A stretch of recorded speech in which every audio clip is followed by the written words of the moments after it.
Max Sival Muthukan. In the video, we will talk about the exponents and powers. Question number 7.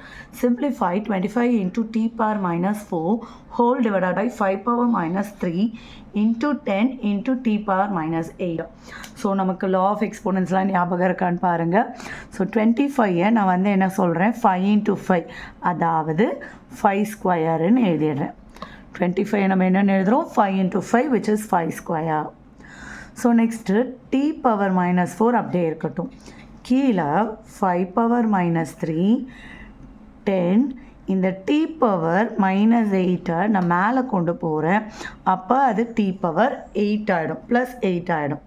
அதே மாதிரி next ஸ்டெப்பில் 5 power 2 இங்கே 5 power minus 3 நான் மேலே கொண்டு போயிடுறேன். ஸோ 5 பவர் ப்ளஸ் 3 ஆகிடும். இப்போ நமக்கு a power m into a power என்ன இருந்தால் நம்ம என்ன பண்ணுவோம் m ப்ளஸ் என்னன்னு பவரை ஆட் பண்ணுவோம். ஸோ மைனஸ் 4ஐயும் ப்ளஸ் 8ஐயும் நம்ம சால்வ் பண்ணால் ப்ளஸ் 4ன்னு வரும். பெரிய நம்பர் முன்னாடி என்ன இருக்கோ அதை தான் போடணும். ஹோல் டிவைடட் பை 10 10 நான் 2 into 5ன்னு எழுதுகிறேன். சரிங்களா?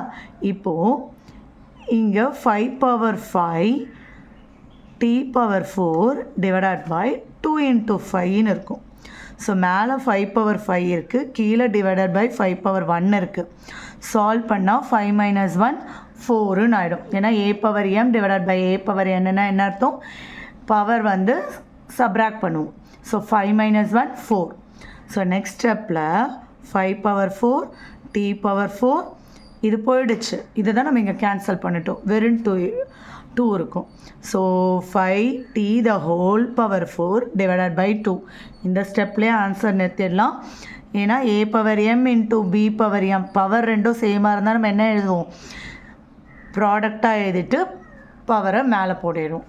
ஸோ ஏன்னா புக்கில் வந்து என்ன பண்ணியிருக்காங்க அப்படின்னா இதை எக்ஸ்பேண்ட் பண்ணியிருக்காங்க. 5 பவர் 4னால் என்ன அர்த்தம் 5 square into 5 square 25 into 25 625 t power 4 divided by 2. Book answer இதுவாக இருக்குது. பட் நீங்கள் இந்த இடத்துல நிறுத்தினீங்கன்னா ரொம்ப நல்லா இருக்கும். அவ்வளோதான்.